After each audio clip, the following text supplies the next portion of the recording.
السلام عليكم ورحمة الله وبركاته. وعليكم السلام وعليكم ورحمة السلام. الله وبركاته.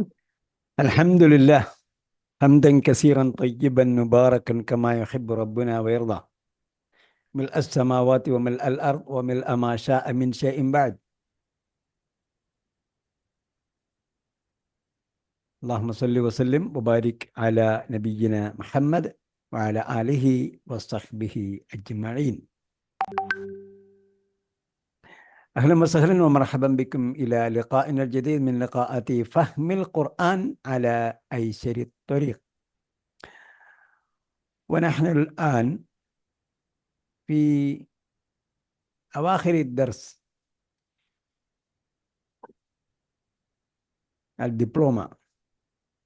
ഡിപ്ലോമയുടെ അവസാന ക്ലാസ്സുകളിലാണ് നമ്മൾ ഉള്ളത്. അതല്ല മുതൽ ഇസ്തജാബ വരെയുള്ള പട്ടികകൾ നമ്മൾ പൂർത്തീകരിച്ചു.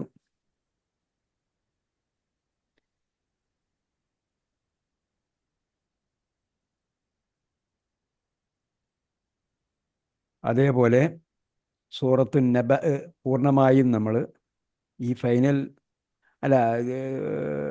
ഫൈനലിൽ നമ്മൾ സൂറത്തു നബ പൂർണ്ണമായും പഠിച്ചു. പിന്നീട് ഡിപ്ലോമ ഫൈനലിൻ്റെ സെഷനിൽ മിൻ ആയത്തിൽ ആശിറ മിൻ സൂറത്തിൻ നാസിആത്ത് ഇല ആഖിരിഹ, സൂറത്ത് നാസിആത്ത് 10 മുതൽ അവസാനം വരെയും ആണ് ഈ ഫൈനൽ സെഷനിൽ ഉള്ളത്. ക്രിയകൾ ഏതൊക്കെയാണെന്നുള്ള പട്ടിക നേരത്തെ ഇട്ടിട്ടുണ്ടെന്നാണ് എൻ്റെ ഓർമ്മ, ഒന്നുകൂടി ഇട്ട് തരും. പിന്നെ നമുക്ക് ഫൈനൽ പരീക്ഷയ്ക്ക് ഫോക്കസ് ചെയ്ത് ചോദിക്കുന്ന ഗ്രാമർ, മറ്റ് ഗ്രാമറും ചോദിക്കാം. ഇതുവരെ പറഞ്ഞത് ഖുർആൻ്റെ ഭാഗം സൂറത്തു നബ പൂർണ്ണമായും അതേപോലെ സൂറത്തു നാസിയാത്തിൻ്റെ 10 മുതൽ അവസാനം വരെയുള്ള ഭാഗവുമാണ് ഖുർആൻ്റെ ഭാഗം ഫൈനലിൽ പഠിക്കേണ്ടത്. പിന്നെ ക്രിയകൾ അതല്ല മുതൽ ഇസ്തിജാബ് വരെ ലിസ്റ്റുണ്ട്, അത് കംപ്ലീറ്റ് പട്ടിക പഠിച്ചിരിക്കണം. തന്നിരിക്കുന്ന മാതിരി 21 രൂപങ്ങൾ തന്നിരിക്കുന്ന 21 രൂപങ്ങൾ പഠിക്കണം. അല്ലാതെ ഏതെങ്കിലും കുറവ് ഉണ്ടെങ്കിൽ അത് കുറച്ച് പഠിച്ചാൽ മതി. പട്ടിക മുഴുവൻ പഠിച്ചിരിക്കണം, കാരണം ഏതെങ്കിലും ഒരു രീതിയിൽ അത് ചോദിച്ചിരിക്കും. അതെല്ലാം മുതൽ ഇസ്തിജാബ് വരെയുള്ള സംഗതി അറബി പ്രത്യേകം 50 മാർക്കിനാണല്ലോ. അപ്പോൾ അത് ഈ പറഞ്ഞ എല്ലാ ക്രിയകളിലും ഏതെങ്കിലും ഒരു രീതിയിൽ ചോദിച്ചിരിക്കും. ഒന്നിൽ അർത്ഥം ചോദിക്കും, അല്ലെങ്കിൽ 6 രൂപം ചോദിക്കും, അല്ലെങ്കിൽ 3 രൂപം ചോദിക്കും, അല്ലെങ്കിൽ അതിൻ്റെ ഏതെങ്കിലും രൂപങ്ങൾ ചോദിച്ചിരിക്കും. ആദ്യം മുതൽ അവസാനം വരെ ആ ടേബിൾ പഠിച്ചു. പിന്നെ നമുക്ക് പഠിച്ചത് അസ്മാ ഉൽ ഹംസ. അതിപ്പോൾ നമ്മൾ ഡിസ്പ്ലേ കാണുന്നതല്ല, അസ്മാ ഉൽ ഹംസ. നമ്മൾ നേരത്തെ പഠിച്ചത് അഫ്ആൽ ഹംസ പഠിച്ചിട്ടുണ്ട്. ഇനി അസ്മാ ഉൽ ഹംസയുണ്ട്. അസ്മാ ഉൽ ഹംസയിൽ നമ്മൾ അബ് അഹ് പോലുള്ള ചില വാക്കുകളാണ് നമ്മൾ ഫോക്കസ് ചെയ്ത് പഠിക്കുന്നത്. അതാണ് ഖുർആനിൽ വന്നിരിക്കുന്നത്. അബും അഹും ആണ്. അബ് അഹ് ദു, ഈ 3 പ്രധാനമായിട്ടും നമ്മൾ പഠിച്ചിരിക്കേണ്ടത്. അബ് അഹ് ദു, അതാണ് അസ്മാ ഉൽ ഹംസയിൽ 3 നമ്മൾ പ്രത്യേകം പഠിച്ചിരിക്കണം. പിന്നീട് ഇന്നയുടെയും കാനയുടെയും, ഇന്നയും കാന നമ്മൾ നേരത്തെ പഠിച്ചു. ഇന്നയുടെ കൂടെ ഒരു സഹോദരിയെ പഠിച്ചു. കാന മാത്രം പഠിച്ചുള്ളതിൻ്റെ ഓർമ്മ. അതിൻ്റെ മറ്റ് സഹോദരിമാരാരൊക്കെയാണെന്ന്, എന്തൊക്കെയാണ് അതിൻ്റെ അവസ്ഥ എന്നുള്ളത് ഈ ഇതിൽ പഠിച്ചിരിക്കേണ്ടതാണ്. പിന്നെ വ്യാക്ഷേപക പ്രയോഗം, ആശ്ചര്യകരമായ പ്രയോഗം, അത് ഉണ്ട്. പിന്നെ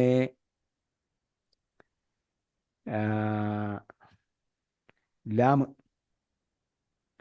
അതാണ് ലാമു തഅലീൽ, കാരണം പറയുന്ന ലാം, അഥവാ ലാമുൽ മക്സൂറ വഹത്ത.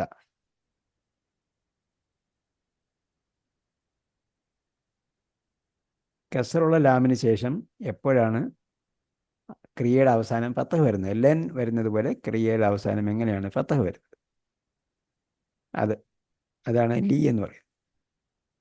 ലാം എന്നാണ് ഒരക്ഷരം വരുന്നത്, ലാം എന്നാണ് അതിൻ്റെ പേര് പറയും. പിന്നെ ഉള്ളത് ഹത്ത പഠിക്കണം. ഹത്തയുടെയും ഈ ലീയുടെയും ശേഷം ഫത്തഹ് വരും, നസ്ബ്. ഏതുപോലെ ലെൻ വരുന്നത്, അല്ലൻ ഇതൻ കൈ വരുന്നത് പോലെ ക്രിയയുടെ അവസാനം നസ്ബ് വരും. പിന്നെ അസ്മാ ഉൻ നക്കിറ വൽ മാരിഫ, ഡെഫിനിറ്റ് നാമങ്ങളും ഇൻഡെഫിനിറ്റ് നാമങ്ങളും. ഇത്രയുമാണ് ഇതിൻ്റെ ലിസ്റ്റ്. ഞാൻ ഗ്രൂപ്പിൽ ഇട്ട് തരുന്നുണ്ട്. നല്ല അറബിയിലാവുള്ളത്. സംക്ഷിപ്തം, നമ്മുടെ കോഴ്സിൻ്റെ സംക്ഷിപ്തം, അതായത് സിലബസ്, പരീക്ഷയ്ക്ക് വേണ്ടിയുള്ള സിലബസ് നമ്മളെല്ലാം പഠിച്ച് കഴിയും. ഒന്ന് രണ്ട് ക്ലാസ് മതി ഇതിന്. സിമ്പിളാണ് സംഭവം. ഒരുപാട് സംഭവം ഒന്നും നമുക്ക് പഠിക്കാനില്ല. ടാസ്ക് അല്ല, ഒരു ടാസ്ക് അല്ല, മറിച്ച് എന്താണ്, ഇതെല്ലാം നമ്മൾ ടച്ച് ചെയ്ത് മനസ്സിലാക്കി ഗ്രഹിച്ച് പോകാം. അതേപോലെ ഈ ഗ്രാമർ ഉണ്ടല്ലോ, അവസാനം പറഞ്ഞ ഗ്രാമർ ക്രിയയുടെയാണ്. നമ്മൾ അതെല്ലാം മുതൽ ഇസ്തജ പോലെയുള്ള പട്ടിക പഠിക്കേണ്ടത്. ഖുർആൻ്റെ ഭാഗം നിശ്ചിതമാണ്. അതേസമയം അവസാനം പറഞ്ഞ ഗ്രാമറില്ലേ, ആ ഗ്രാമറിൽ നമ്മൾ നേരത്തെ പഠിച്ച ഏത് പോയിന്റും ചോദിക്കാം. അത് ലളിതമാണ്. നമുക്ക് ഈ ഒന്ന് രണ്ട് ക്ലാസ് കഴിഞ്ഞിട്ട് വേണമെങ്കിൽ കുറച്ചൊക്കെ ആവർത്തിക്കാം. എല്ലാമൊന്നും ആവർത്തിക്കേണ്ട കാര്യമില്ല. എന്താ, ആഖ്യയും ആഖ്യാതവും വിശേഷണം, അതുപോലുള്ള കുറേ കാര്യങ്ങളൊക്കെ ഉണ്ടല്ലോ. അങ്ങനെയുള്ള സംഭവം, കർത്താവിൻ്റെ അടയാളം, കർമ്മത്തിൻ്റെ അടയാളം, ഇതൊക്കെയാണ് ലളിതമായ സംഭവമാണ്. ഇപ്പം നിങ്ങൾക്ക് പുതിയ പുസ്തകം വാങ്ങിയിട്ടുണ്ടെങ്കിൽ അതിൽ മിക്കവാറും സംഗതി ഉണ്ടാവും. പാർട്ട് 2 കുറച്ച് സംഗതിയുണ്ട്, പാർട്ട് 3 4 അതിൻ്റെ പ്രധാനപ്പെട്ട സംഗതികൾ ഉള്ളത്. അപ്പോൾ ഇന്ന് നമ്മൾക്ക് നോക്കേണ്ടത് അസ്മാ ഉൽ ഹംസ. അസ്മാ ഉൽ ഹംസയിൽ പ്രധാനപ്പെട്ടത് അബ്, അഹ്, ദു, 3 നമ്മൾ ശ്രദ്ധിക്കേണ്ടത്. കൊടുത്തില്ലൊരു ആക്ടിവിറ്റി എന്തായിരുന്നു, ഞാൻ 1 മണിക്കൂർ മുമ്പ്. അപ്പോൾ നമ്മൾ ക്ലാസ്സിന് കയറുമ്പോഴത്തേക്ക് എന്ത് ചെയ്യണം, നമ്മുടെ മൈൻഡ് ക്ലാസ്സുമായിട്ട് നമ്മൾ എന്ത് ചെയ്യണം, ടച്ച് വേണം. അപ്പോൾ അടുത്ത ദിവസം ഇതേപോലെ ക്ലാസ് ഉള്ളതിൻ്റെ അന്ന് നമ്മൾ ഖുർആൻ എടുക്കാത്തത് കൊണ്ട് ഖുർആൻ വായിച്ച് ടച്ച് ചെയ്തിട്ട് വേണം നമുക്ക് ഖുർആനിലേക്ക് വരാൻ. എപ്പോഴും ഖുർആനുമായിട്ടുള്ള കണക്ഷൻ നമുക്ക് ഉണ്ടായിരിക്കണം. നിങ്ങൾ ഡെയിലി ചെയ്യുന്നുണ്ട്, പക്ഷേ ഡെയിലി ആരും പോസ്റ്റ് ചെയ്യുന്നില്ല. ഡെയിലി ചെയ്യൽ നിർബന്ധമാണ് കേട്ടോ. ഡെയിലി ചെയ്യലുണ്ട്, പോസ്റ്റ് ചെയ്യലാണല്ലോ. പോസ്റ്റ് ചെയ്യണം, ഡെയിലി ചെയ്യണം, പോസ്റ്റ് ചെയ്യണം. നിങ്ങൾ ഫൈനലായ പിന്നെ ഗ്രൂപ്പ് ഓപ്പൺ ചെയ്തിട്ട് തന്നിരിക്കുകയല്ലേ. നിങ്ങളറിയാം നമ്മൾ ആവശ്യമുള്ള സംഗതി മാത്രമേ പോസ്റ്റ് ചെയ്യുള്ളൂ. അപ്പോൾ അത് ഓപ്പൺ ചെയ്തിരിക്കുന്നതിനാ, നിങ്ങൾ ഡെയിലി പോസ്റ്റ് ചെയ്യണം. അപ്പോൾ നിങ്ങൾ വായിച്ചിട്ടുണ്ടെന്ന് അറിയാൻ പറ്റും. ഇതെന്താണ്, ഇത് വാജിബാ. നമ്മൾ ദുഹറിന് മുമ്പ് സുന്നത്ത് നിസ്കരിക്കുമോ? ദുഹറിന് മുമ്പ് സുന്നത്ത് നിസ്കരിക്കുമോ? 4 റക്അത്ത് നിസ്കരിക്കണ്ട്. മാഷാ അല്ലാ, മാഷാ അല്ലാ. ആകെ 4 റക്അത്തേ നിർബന്ധമുള്ളൂ. പിന്നെ 4 റക്അത്ത് മുമ്പ് നിസ്കരിക്കും. ദുഹറിന് ശേഷം 2 4 റക്അത്ത് നിസ്കരിക്കും. അപ്പം 4 റക്അത്ത് ശേഷം ഫർളുള്ള 4 4 റക്അത്ത് ഫർളുള്ള, 2 ആയിക്കോട്ടെ 2 ആയിക്കോട്ടെ. 4 ശേഷം അല്ല, നിർബന്ധം 4 ബാക്കി നിങ്ങൾ എന്ത് ചെയ്യുന്നു, 6 റക്അത്ത് അഡീഷണൽ ചെയ്യുന്നുണ്ട്. ഖുർആൻ നിർബന്ധം എന്താണ് നിർബന്ധം ഖുർആനിൽ? നിർബന്ധമായിട്ടുള്ളത് കംപ്ലീറ്റ് വായിച്ച് മനസ്സിലാക്കിയിരിക്കണം എന്നുള്ളതാണ്. അപ്പം അതിൽ ഡബിൾ ചെയ്യാത്ത എന്താ, അതിൻ്റെ ഇരട്ടി ചെയ്യാത്ത എന്താ? ഇവിടെയാണ് നമ്മുടെ പ്രധാനപ്പെട്ട പോയിന്റ് ഇരിക്കുന്നത്. എങ്ങനെ പറഞ്ഞു വായിക്കാറുണ്ട്, കൂടുതൽ വായിക്കാറുണ്ട്. കൂടുതൽ വായിച്ചാൽ പോരാ, താഴോട്ട് അതിൻ്റെ ആഴത്തിലേക്ക് ഇറങ്ങിച്ചെല്ലണമെന്നാണ്. മനസ്സിലാക്കാൻ ശ്രമിക്കുന്നുണ്ട്. ഒരാൾക്ക് മനസ്സിലായില്ലെന്നാണ് ഞാൻ പറഞ്ഞത്. അതായത് അള്ളാഹ് നമുക്ക് നിർബന്ധമാക്കിയത് ളുഹർ 4 റക്അത്ത്. നമ്മൾ നമസ്കരിക്കുന്ന എത്ര? 6 റക്അത്ത് അഡീഷണൽ. ആകെ 10 നിസ്കരിക്കുന്നത്. ഫർള് 4 സുന്നത്ത് 6. അപ്പം ഖുർആൻ പഠിക്കുമ്പോൾ ഫർള് എന്താണ്? ഖുർആന്റെ കാര്യത്തിൽ എന്താണ് ഫർള് നിർബന്ധമായിട്ടുള്ളത്? എന്താ? മനപ്പാടാക്കിയിരിക്കും. അല്ല, അത് മനസ്സിലാക്കലാണ് നിർബന്ധം. മനസ്സിലാക്കാം. അപ്പം ഖുർആൻ മനസ്സിലാക്കൽ നിർബന്ധമാണ്. അപ്പം ആ മനസ്സിലാക്കലിൻ്റെ നിർബന്ധത്തിൻ്റെ അതിൻ്റെ ഇരട്ടിയും പിന്നെ ഒരു പകുതിയും കൂടെ എന്താ പോവാത്തത്? അതാണ് ഇപ്പൊ എനിക്ക് മനസ്സിലായില്ല. അത് മനസ്സിലാകത്തെന്ന് പറഞ്ഞാൽ ഖുർആൻ വായിച്ച് മനസ്സിലാക്കുന്നു. ഇന്ന് അവിടെ എന്ത് ചെയ്തു? മിസൈൽ വർഷിച്ച്. ഖുർആൻ പറഞ്ഞിട്ടുണ്ടോ?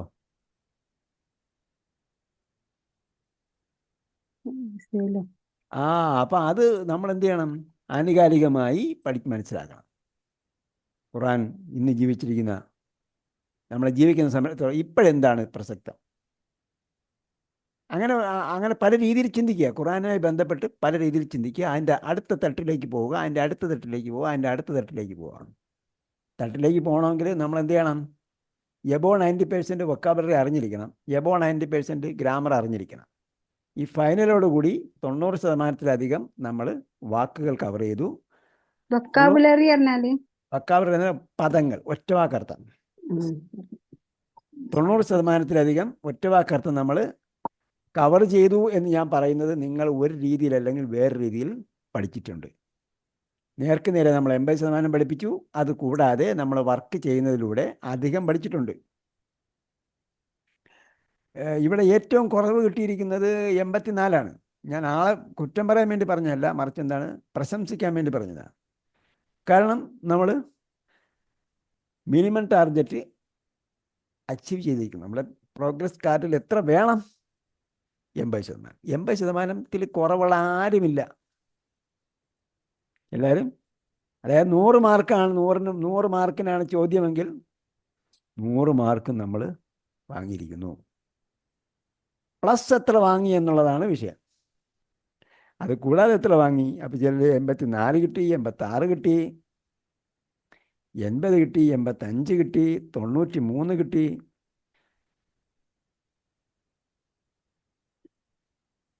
എനിക്കൊക്കെ ഇതിലും ഉള്ളൂടെയുള്ള പഠനം മാത്രമേ ഉള്ളൂ, വേറൊരു പഠനമില്ല. അവിടെയാണ് എൻ്റെ പ്രശ്നം. അതാണ് ഞാൻ പറയുന്നത്. നമ്മൾ ഇസ്ലാം എന്ന് പറഞ്ഞാൽ ദിക്ർ, സലാത്ത്, ആരാധന മാത്രമല്ല. ഖുർആൻ പഠിക്കാതെ ഒരു ഇസ്ലാം ഇല്ല. നമുക്കിന്ന് ആലോചിച്ച് നോക്കി, കേരള മഹാരാജ്യത്ത് അല്ലെങ്കിൽ കേരള ലോകത്ത് ഇതിന് സംവിധാനമുണ്ട്. ഇത് നിങ്ങൾ അതിൽ മനസ്സിലാക്കി ഇത്രയും നാൾ നമ്മളോടൊപ്പം ഉണ്ടായി. പിന്നെ ഖുർആൻ മനസ്സിലായില്ലെങ്കിൽ പിന്നെ ഒരു ഡിസാസ്റ്റർ അല്ലേ? ദുരിതമാണ്, മഹാദുരിതമാണ്, മഹാദുരന്തമാണ്. അപ്പം അതിന് വേണ്ടി പണിയെടുക്കണം. നമസ്കാരം സുന്നത്ത് കുറയ്ക്കണമെന്നല്ല പറഞ്ഞതിൻ്റെ അർത്ഥം. ഇതും ആരാധനയുടെ പോലെ തന്നെ അല്ലെങ്കിൽ അതിനേക്കാളും പ്രധാനപ്പെട്ടതാണ്. നമസ്കാരത്തിൽ എല്ലാത്തിലും ഖുർആൻ വായിക്കണം, അല്ലേ? ഖുർആൻ പാരായണം ചെയ്യണം. എന്തിനാ ഖുർആൻ പാരായണം? നമസ്കാരത്തിൽ ഖുർആൻ പാരായണം ചെയ്യാൻ പറഞ്ഞത് എന്തെങ്കിലും ഒരു പ്രാർത്ഥന പറഞ്ഞാൽ പോരെ? അള്ളാഹുമായിട്ട് കൂടിക്കാഴ്ച നടത്തുമ്പോൾ അള്ളാഹിൻ്റെ കലാം വീണ്ടും വായിക്കാൻ പറഞ്ഞു, അല്ലേ? ദീർഘനേരം എത്ര നമസ്കാരം ദീർഘിപ്പിക്കുന്നതിൻ്റെ പ്രധാന ഘടകം ഏതാ? ഓതലാണ്. അപ്പം ഓതലാണ്. എന്തിനാ ഓതാൻ പറഞ്ഞത്? ഇത് റിപ്പീറ്റ് ചെയ്തുകൊണ്ടേയിരിക്കണം. അള്ളാഹ് പറഞ്ഞ കൽപ്പനകൾ റിപ്പീറ്റ് ചെയ്തുകൊണ്ടേയിരിക്കണം, ആവർത്തിച്ചുകൊണ്ടേയിരിക്കണം. അല്ല വെറുതെ അന്ധമായി റിപ്പീറ്റ് ചെയ്യാനല്ല പറഞ്ഞത്. എനിവേ, അപ്പോൾ അസ്മാഉൽ ഖംസയിലേക്ക് പോകാം.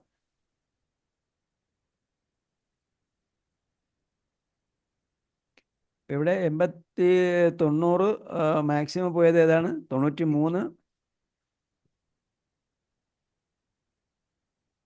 93 വരെയാണ് പോയത്. അതിലും കൂടുതൽ കിട്ടും. നിങ്ങൾ കുറച്ചുകൂടെ നന്നായിട്ട് നോക്കിയാൽ അതിലും കൂടുതൽ കിട്ടും. ഇപ്പം പറഞ്ഞതെല്ലാം ഈ പറഞ്ഞ രീതിയിലാണ് നോക്കുന്നത്. കുറച്ചുകൂടെ നന്നായിട്ട് നോക്കിയാൽ അതും കൂടെ കിട്ടും. എങ്ങനെയാണ് കിട്ടുന്നതെന്ന് ചോദിച്ചാൽ, ഒരു ദിവസം ഒരു പുതിയ വാക്ക് നിങ്ങൾ എന്ത് ചെയ്യണം? അർത്ഥം നിങ്ങളുടെ കയ്യിലുള്ള ഖുർആൻ പരിഭാഷ വായിക്കുമ്പോൾ അത് കിട്ടും. ആയത്തിൻ്റെ ഒന്നിച്ചുള്ള അർത്ഥം നോക്കിയാലും നിങ്ങൾക്ക് ആ വാക്കിൻ്റെ അർത്ഥം കിട്ടും. ഒരു പുതിയ വാക്കിൻ്റെ, ഒരു ദിവസം ഒരു പുതിയ വാക്കിൻ്റെ അർത്ഥം കിട്ടിയാൽ 2-3 മാസം കഴിയുമ്പോൾ നിങ്ങളെല്ലാ വാക്കും പഠിച്ചിരിക്കും. അല്ലെങ്കിൽ ഒരു പ്രാവശ്യം ഖുർആൻ വായിച്ചു കഴിയുമ്പോൾ നിങ്ങൾ മുഴുവൻ പദങ്ങളും വായിച്ചു കഴിഞ്ഞിരിക്കും. ഓട്ടെ, ആഴ്ചയിൽ 2 പദമോ 3 പദമോ പഠിച്ചാലും മതി, അല്ലെങ്കിൽ 2 ദിവസത്തിൽ ഒരു പുതിയ പദം പഠിച്ചാലും മതി. അപ്പോൾ ഇനി അതായിരിക്കണം ടാർഗറ്റ്, കേട്ടോ. അങ്ങോട്ട് പോകുമ്പോൾ നമ്മൾ ബക്കറ തുടങ്ങും. ഈ ഒരുപാട് ആക്ടിവിറ്റീസ് ചെയ്യാനുണ്ട്. ഇനി വരാൻ പോകുന്ന ബക്കറയുടെ ക്ലാസ് എന്ന് പറയുന്നത് വളരെ ഓർഗനൈസ്ഡ് ആയിട്ടുള്ള ഒരു പ്രത്യേക ക്ലാസ് ആയിരിക്കും. അപ്പം അതുകൊണ്ട് അതിൻ്റെ ഫീസ് പറയും, അത് അടച്ചിട്ട് പെട്ടെന്ന് രജിസ്റ്റർ ചെയ്യും. ഫീസ് 2000 ആണോ? അതെ. എങ്ങനെ മാസത്തിൽ എങ്ങനെയാണ് എന്നാ തുടങ്ങും? ഈ നിങ്ങളെ പരീക്ഷ കഴിഞ്ഞാൽ അടുത്ത ആഴ്ച ഇതാണ് പരീക്ഷയുടെ ഡേറ്റ്. നമ്മൾ ഇത് തീരുന്ന ഉടനെ പരീക്ഷയുടെ ഡേറ്റ് തരും. പരീക്ഷ കഴിഞ്ഞ ഉടനെ നെക്സ്റ്റ് ഡേ ബുധനാഴ്ചയാണ് നമ്മൾ ക്ലാസ് വയ്ക്കുന്നത്. ബുധനാഴ്ച ഇതായിരിക്കും അടുത്ത ക്ലാസ്. അത് ബക്കറ എഴുതി വരും. എത്ര മാസത്തേക്കാ 2000? 2000 എന്ന് പറയുന്നത് ഒരു വർഷത്തേക്ക്. ബക്കറ എത്ര പേജ് ഉണ്ടോ അത്രയും ക്ലാസ് ഉണ്ടാവും. ഒരു ക്ലാസ്സിൽ ഒരു പേജാണ്. ഇത് സമയം തരണം മക്കളെ തുടങ്ങണം. പൈസ കൂടിപ്പോയിട്ടുണ്ടെങ്കിൽ അതിൻ്റെ ഇരട്ടി അടച്ചാലും മതി. ആർക്കെങ്കിലും തോന്നുന്നുണ്ട് ഫീസ് കൂടിപ്പോയെന്ന് തോന്നുന്നുണ്ടെങ്കിൽ അതിനെ 2 കൊണ്ട് ഗുണിച്ചിട്ട് ആ എമൗണ്ട് അടച്ചാലും മതി. അങ്ങനെ കളിക്കാനൊക്കെ പൂതിണ്ട്. പൈസ കിട്ടിയാലൊക്കെ അടക്കും. നോക്കട്ടെ. കുറേശ്ശെ അടച്ചാൽ മതിയല്ലോ. കുറേശ്ശെ അടച്ചാൽ അതിന് മതി എന്ന് പറഞ്ഞാൽ മതിയാവുകയില്ല എന്ന് ഞാൻ പറയില്ല. അത് പിന്നെ കണക്ക് നോക്കുന്ന ആരാ? മൊത്തമായിട്ട് നിങ്ങൾ അടക്കായിരിക്കും നല്ലത്. ഇത്രയും നാൾ പഠിച്ചപ്പോൾ മനസ്സിലായി നമുക്ക് അള്ളാഹുമായിട്ടാണ് ഉത്തരവാദിത്വം. ബാക്കി കണക്ക് നമുക്ക് നോക്കാൻ ഇവിടെ ഒരാളില്ല, ഫോളോ അപ്പ് ചെയ്യാൻ ആളില്ല. പിന്നെ ഞാൻ എത്ര അടച്ചു ഉസ്താദേ, ഞാൻ ഇനി എത്ര അടയ്ക്കണം, അത് നമ്മളെ ഇല്ലാണ് അങ്ങനെ കേട്ടോ. മൊത്തമായിട്ട് നമ്മൾ അടക്കാകുമ്പോ അടച്ചോളും. പിന്നെ പ്രശ്നം ഉണ്ടാവും. ആ. കുറച്ച് ഒന്നിച്ച് അടയ്ക്കുന്നതാണ് നല്ലത്. നമുക്ക് കണക്ക് നോക്കണം, നിങ്ങൾക്ക് കണക്ക് നോക്കണ്ട, തീർന്നു. 2000 രൂപ അല്ലേ ആ ഖുർആൻ പഠിക്കാനല്ലേ? ആ അത് ഫീസായിട്ട് കണക്കാക്കണ്ട. ഫീസായിട്ട് ഇതുവരെ കണക്കാക്കിയില്ല. ബിൽഡിങ്ങിലേക്ക് എന്തായിക്കോട്ടെ. അപ്പോൾ അസ്മാഉൽ ഹംസ, അഫ്ആൽ ഹംസ പോലെ അസ്മാഉൽ ഹംസ എന്ന് പറഞ്ഞാൽ 5 ക്രിയകൾക്ക് ചില പ്രത്യേകതകളുണ്ട്. അതിനെ നെസ്ബ് ചെയ്യുമ്പോൾ, റഫ് ചെയ്യുമ്പോൾ, ജർ ചെയ്യുമ്പോൾ എന്ന് പഠിച്ചായിരുന്നു. അതേപോലെ 5 നാമങ്ങൾക്ക് ചില പ്രത്യേകതകളുണ്ട്. അതിന് നെസ്ബ് ചെയ്യുമ്പോൾ, അതിന് റഫ് ചെയ്യുമ്പോൾ, അതിന് ജർ ചെയ്യുമ്പോൾ. അതാണ് നമ്മൾ അസ്മാഉൽ ഹംസ. അസ്മാഉൽ ഹംസയിൽ കൂടുതലായും ഖുർആനിൽ വന്നിരിക്കുന്നത് അബ്, അഹ്, ദു. അബ് എന്ന് പറഞ്ഞാൽ വാപ്പ, അഹ് എന്ന് പറഞ്ഞാൽ സഹോദരൻ, സഹോദരൻ, ദു എന്ന് പറഞ്ഞാൽ ഹാവിങ്, ഉള്ള. ഭാവിയിലുള്ള ഉടയ, ഉടമസ്ഥ, ഭാവിയിലോ? ഉള്ള, ഉടയ. ഉള്ള അല്ലെങ്കിൽ ഉടയ. പിന്നെ ഫു എന്ന് പറഞ്ഞാൽ വായ, ഫു വായ. ഫാമുണ്ട്, ഫു ഉണ്ട്. രണ്ടും പരസ്പരം ബന്ധപ്പെട്ടതാണ്. അത് അക്ഷരം മാറി വന്നാണെന്നൊക്കെ അഭിപ്രായമുണ്ട്. പക്ഷേ പൂവിലാണ് എന്തുള്ളത്? ഈ അടയാളത്തിൻ്റെ പ്രസക്തിയുള്ളത്. പിന്നെ ഹമ്, ഭർത്താവിൻ്റെ ബന്ധുക്കൾ, അതാണ് ഹമ്, ഭർത്തൃബന്ധു.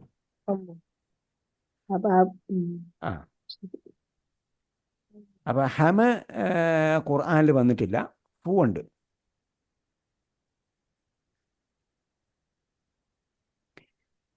അപ്പോൾ ഈ 5 നാമങ്ങൾ എന്ന് പറയുന്നത്, ഈ 5 നാമങ്ങൾ എന്ന് വിളിക്കുന്നത് ആരാ? അറബികൾ വിളിക്കുന്നതാണ്. ഖുർആൻ്റെ വക്താക്കൾ മാത്രമല്ല, അറബിയിലുള്ള ഗ്രാമറാണത്. അതാണ് 5 നാമങ്ങൾ. പഞ്ചനാമങ്ങളും പഞ്ചക്രിയകളും. പഞ്ചക്രിയകൾ നമ്മൾ പഠിച്ചു, ഇത് പഞ്ചനാമങ്ങളാണ്. ഇതിൻ്റെ കൂടെ ഒന്നും കൂടെ ഉണ്ട്, 6 നാമങ്ങളാണ് ശരിക്കുള്ളത്. പക്ഷേ ഒന്ന് അസഭ്യമാണ്, സഭ്യേതരമായ പ്രയോഗമാണ്. അതുകൊണ്ട് പിന്നെ അത് ക്ലാസ്സുകളിലൊന്നും അത് എന്ത് ചെയ്യാറില്ല, പഠിക്കാറില്ല. നമ്മളെ പഠിപ്പിച്ചപ്പോൾ 6 നാമങ്ങളാണ് പഠിപ്പിച്ചത്. അത് ഒന്ന് അസഭ്യ വാക്കിലുള്ളതാണ്. അതുകൊണ്ട് അത് പിന്നീടുള്ള എന്താ പറയുക, സംസ്കാര സമ്പന്നരായ ആൾക്കാർ അതിനെ ഒന്നിനെ വെട്ടിക്കളഞ്ഞിട്ട് പിന്നെ അസ്മാഉൽ ഹംസ എന്നാണ് വിളിക്കുന്നത്. അപ്പോൾ ഒന്നാമത്തേത് ലമ്മിൻ്റെ അവസ്ഥ, അഥവാ ഹാലത്തു റഫ്, ഹാലത്ത് അർ റഫ്.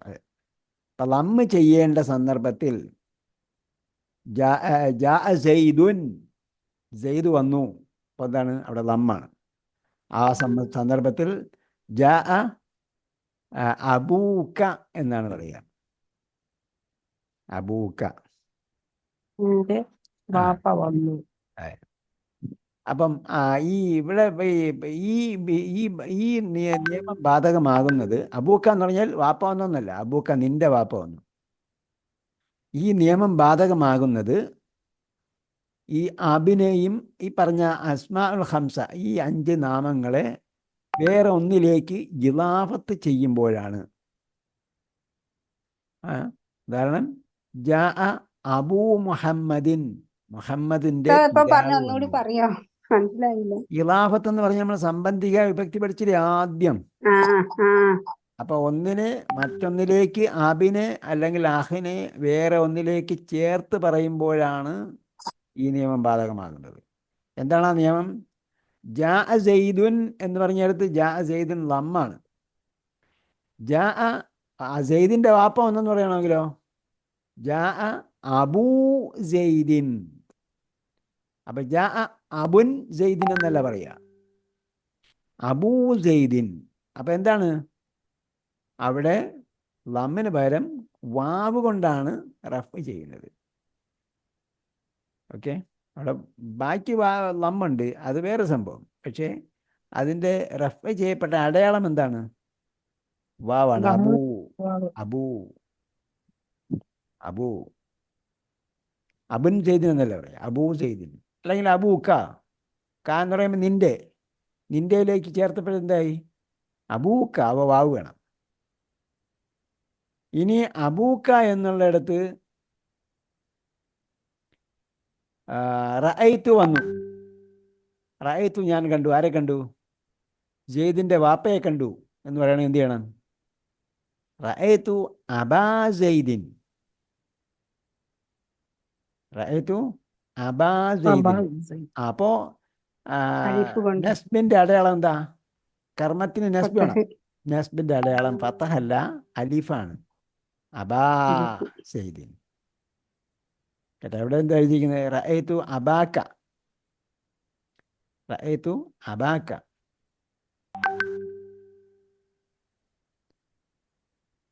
ഓക്കെ, അപ്പം അതേപോലെ വാപ്പായുടെ അടുത്തുകൂടെ വാപ്പാക്ക് സലാം പറഞ്ഞു. നിന്റെ വാപ്പാക്ക് സലാം പറഞ്ഞു, അല്ലെങ്കിൽ സെയ്ദിൻ്റെ വാപ്പാക്ക് ഞാൻ സലാം പറഞ്ഞു. എങ്ങനെ പറയും? സല്ലംതു അല അബി സെയ്ദിൻ. സല്ലംതു അല അബി സെയ്ദിൻ. അപ്പോൾ കെസ്ർ കൊടുക്കുന്നതിന് പകരം എന്താ ചെയ്തത്? യാ. ജാ കൊണ്ടാണ് കെസ്ർ കൊടുക്കുന്നത്. അബി സെയ്ദിൻ. സെയ്ദിൻ്റെ വാപ്പയ്ക്ക് ഞാൻ സലാം പറഞ്ഞു. സെയ്ദിൻ്റെ വാപ്പ വന്നു എന്ന് പറയുമ്പോൾ ജാ അബൂ സെയ്ദിൻ. ഞാൻ ശരിക്കും സെയ്ദിൻ്റെ വാപ്പയെ കണ്ടു മനസ്സിലായില്ല. എന്ന് പറയുമ്പോൾ റഅയ്തു അബാ സെയ്ദിൻ. അബുൻ എന്ന് പറയുന്നതിന് പകരം എന്ത് ചെയ്യണം? വാവിട്ടിട്ടാണ് ലമ്മ് ചെയ്യുക, അല്ലെങ്കിൽ റഫ് ചെയ്യുക. മനസ്സിലായോ?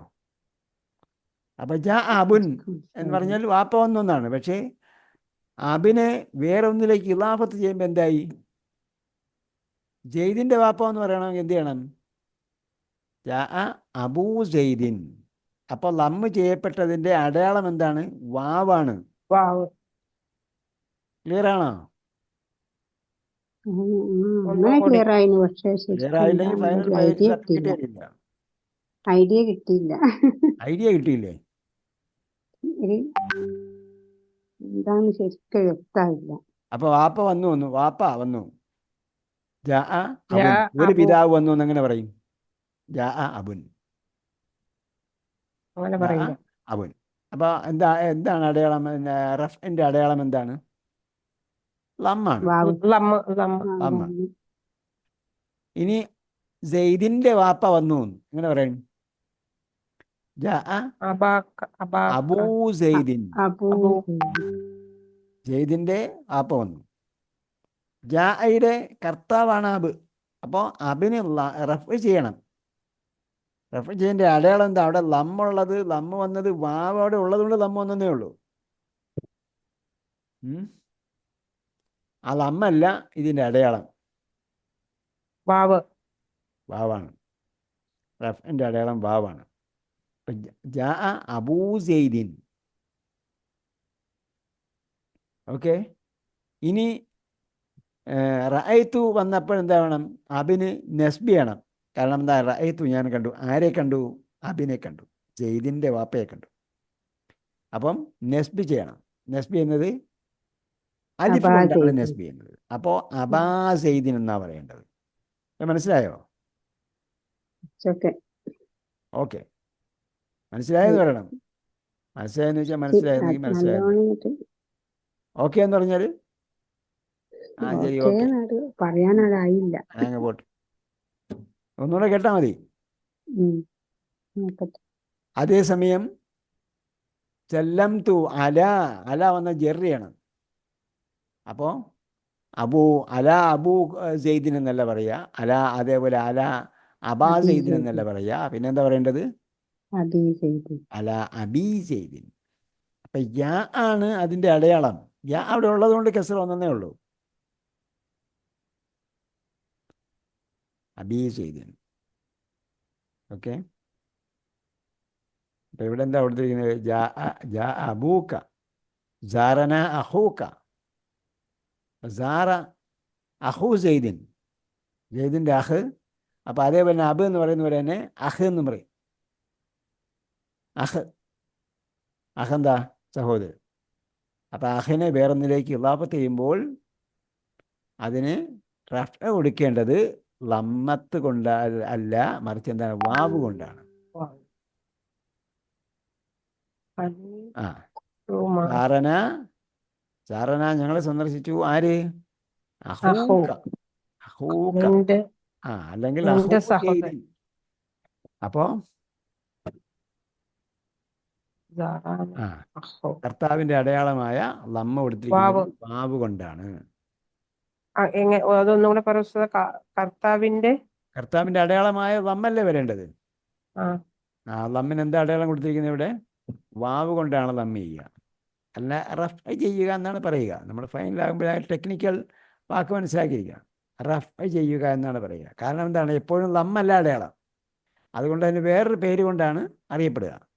അത് റഫ് എന്നാണ്. കർത്താവിൻ്റെ അടയാളം റഫ് ആണ്. അപ്പോൾ കർത്താവിനെ റഫ് ചെയ്യണം. അപ്പോൾ റഫിൻ്റെ അടയാളം എപ്പോഴും ലമ്മത്തായിരിക്കില്ല. ചിലപ്പോൾ എന്തായിരിക്കും? വാവായി. വാവായിരിക്കും. വേറെ ചിലപ്പോൾ എന്തായിരിക്കും? പിന്നെ അതെ, അലിഫായിരിക്കും. അല്ലല്ല, നസ്ബ് ചെയ്യുമ്പോഴാണ് അലിഫ് വരിക. ജെറ് ചെയ്യുമ്പോൾ ജെറ് ചെയ്യുമ്പോൾ യാ വരും. ഓക്കെ, അതിനാണ് ഉദാഹരണം കൊടുത്തിരിക്കുന്നത്. പ്രധാനപ്പെട്ട 3 ഞാൻ പറഞ്ഞില്ലേ? ജാ അബൂക്ക, അല്ലെങ്കിൽ ജാ അബൂ സെയ്ദിൻ, സെയ്ദിൻ്റെ വാപ്പ വന്നു. അല്ലെങ്കിൽ അബൂക്ക, നിന്റെ സഹോദരൻ വന്നു. സാറന, ഞങ്ങളെ വിസിറ്റ് ചെയ്തു. ആര്? അഹൂക്ക, നിന്റെ സഹോദരൻ. നിന്റെ സഹോദരൻ. അല്ലെങ്കിൽ അഹൂ സെയ്ദിൻ, സെയ്ദിൻ്റെ സഹോദരൻ. അതേപോലെ ഖലീലുൻ ദൂമാലിൻ, ഖലീലിന് എന്തുണ്ട്? ദൂമാലിൻ. ഖലീല് പറഞ്ഞാ എന്താ? ഖലീൽ അറിഞ്ഞൂടെ? പേരാ? ഖലീല് പേരാ? ഖലീലുർ റഹ്മാൻ. അതെ, ദൂന് ഖലീൽ പേര്. ഖലീലുൻ ദൂമാലിൻ. ഖലീൽ എന്താണ്? ധനവാനാണ്. പണമുള്ള ആളാണ്, നമ്മളെ പോലെയല്ല. ദൂമാലിൻ. നമ്മൾ ബക്കറ തുടങ്ങുമെന്ന് പറഞ്ഞപ്പോഴത്തേക്ക് തുടങ്ങിയാൽ അവസാനം വരെ വേണം. നിങ്ങൾ 2000 രൂപ കൊടുത്തെങ്കിൽ മാത്രമേ ഞാൻ അവസാനം വരെ പഠിക്കണമെന്നുള്ള സംഭവം ഉണ്ടാവുള്ളൂ. ഞാൻ ഫസ്റ്റ് അടിച്ചാൽ ഞാൻ അങ്ങനെ അടക്കാന്ന് വിചാരിച്ചു. അതെ, അപ്പോൾ അതുകൊണ്ടാണ് നിങ്ങൾ ആദ്യത്തെ ഈ ഇൻസ്റ്റാൾമെൻ്റ് ആയിട്ട് അടച്ചാൽ പോരാ എന്ന് പറയും. എല്ലാം ചെയ്യും. ഓക്കെ ഇരിക്കട്ടെ, ഒരു മാസം കുറച്ച് കഴിയുമ്പോ നിർത്തി പോയി ഒരു മാസം പിന്നെ എന്തായാലും നിർത്തി. ഓക്കെ. നമ്മൾ തുടങ്ങുന്നത് 100 പേർക്ക് വേണ്ടിയാണെങ്കിൽ 100 പേരും അവിടെ ഉണ്ടാവണം. 100 പേർക്ക് വേണ്ടി തുടങ്ങിയിട്ട് പിന്നെ നമ്മൾ വർക്ക് ചെയ്ത് ഒരേ സിസ്റ്റമൊക്കെ ചെയ്ത് ഉണ്ടാക്കി വരുമ്പോഴത്തേക്ക് അവസാനം 2 പേരോ 4 പേരോ ഉണ്ടെങ്കിൽ നമ്മൾ അധ്വാനം മുഴുവൻ എന്താവും? വെള്ളത്തിലാവില്ല. അള്ളാഹുവിൻ്റെ പ്രതിഫലം തരും, അത് വേറെ കാര്യം. പക്ഷെ അങ്ങനെ ആയാൽ പോരാ. നമ്മൾ നിയ്യത്ത് ചെയ്താൽ നമ്മൾ നിയ്യത്ത് ചെയ്യുമ്പോഴത്തേക്ക് എന്ത് നിയ്യത്ത് ചെയ്യും? അൽബക്കറ മുഴുവൻ പഠിക്കാനുള്ള നമസ്കരിക്കാൻ വേണ്ടി നിയ്യത്ത് ചെയ്യുമ്പോൾ ചില ആൾക്കാർ പറയും തക്ബീറത്തുൽ ഇഹ്റാം മുതൽ സലാം വരെയുള്ള മുഴുവൻ കാര്യങ്ങളും മനസ്സിലുണ്ടായിരിക്കണം എന്ന് പറയും. അപ്പോൾ വേറെ ചില ആൾക്കാർ വന്നു അത് പ്രായോഗികമാണോ അല്ലേ എന്നൊക്കെ ചോദിക്കും. അപ്പോൾ അത് പണ്ടുള്ള ആൾക്കാർ അങ്ങനെ പറഞ്ഞിട്ടുണ്ടെങ്കിൽ അതെന്തിനാ പറഞ്ഞത്? നമ്മൾ ഗോൾ സെറ്റ് ചെയ്ത് വേണം പ്രവർത്തി തുടങ്ങാൻ. അപ്പം നിയ്യത്ത് വേണം. അപ്പം ഗോൾ ഒരെണ്ണം അവിടെ ഉണ്ടായിരിക്കും. ഉണ്ടായാൽ ആ ഗോളും പൂർത്തിയാക്കണം. നമസ്കരിക്കാൻ വേണ്ടി കൈ കെട്ടിക്കഴിഞ്ഞാൽ ആരോ ഒന്ന് വിളിച്ചു, അപ്പം നിങ്ങൾ എന്ത് ചെയ്യും? കോളിംഗ് ബെല്ലടിച്ചു. ഫോൺ എടുത്തു. ശ്രദ്ധ ആയിപ്പോവും. പക്ഷെ എന്ത് ചെയ്യും നിങ്ങൾ? നമസ്കാരം പകുതി വഴിച്ച് മുറിച്ചിട്ട് പോവുമോ? ഇല്ല, പോകാൻ പാടില്ല. പോകാൻ പാടില്ല. പോകലെന്താണ്? തെറ്റാണ്. അപ്പം അതേപോലെ നിങ്ങൾ ഓക്കെ ഇരിക്കട്ടെ, ഒരു മാസത്തേക്ക് ഇരിക്കട്ടെ. ഇപ്പം എന്തായി? നീയത്ത് കാൽ ഭാഗമായുള്ളൂ. അപ്പൊ നമ്മൾ ഉറക്ക അല്ലാഹു അക്ബർ എന്നൊക്കെ പറയാൻ പറ്റൂലേ? അതൊക്കെ പറയാം.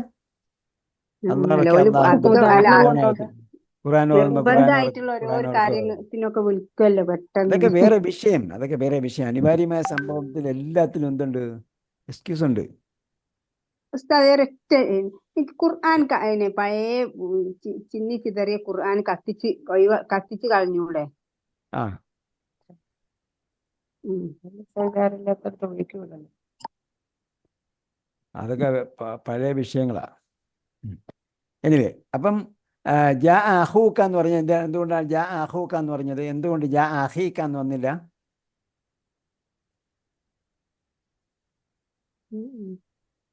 അത് അവിടെ വാവല്ലേ വന്നേക്കുന്നത്. ആ ജാ അബൂക്ക അല്ലെങ്കിൽ ജാ അബൂ സെയ്ദിൻ, ജാ അബീ സെയ്ദിൻ എന്ന് പറയാൻ എന്തുകൊണ്ടാണെന്ന് എന്താ മനസ്സിലായില്ല. മനസ്സിലായില്ലേ? ഇത്രയും നേരം എന്താ പറഞ്ഞു? പിന്നെ വാവ് കൊണ്ടാണ് വാവ് പിന്നെ റഫ് വാവ് കൊണ്ടാണ് ചെയ്തത്. റഫ് ചെയ്യേണ്ടത്. ജായുടെ കർത്താവാണ് അബ്, അതുകൊണ്ട് അതിനെ റഫ് ചെയ്യണം. അപ്പോൾ വാവ് കൊണ്ടാണ് റഫ് ജാന്റെ ചെയ്യേണ്ടത്, യാ കൊണ്ടല്ല. അതേസമയം സെല്ലംതു അല അബീ സെയ്ദിൻ, അപ്പം അബൂ സെയ്ദെന്നോ അബാ സെയ്ദെന്നോ അല്ല പറയേണ്ടത്, മറിച്ച് അബീ സെയ്ദെന്നാണ് പറയേണ്ടത്. എല്ലാ വന്നതുകൊണ്ട്. അപ്പം അതേപോലെ ഖലീലുൻ സൂമാലിൻ. അപ്പം സൂമാല് എന്ന് പറഞ്ഞിടത്ത് ഖലീൽ എന്നത് എന്താണ്?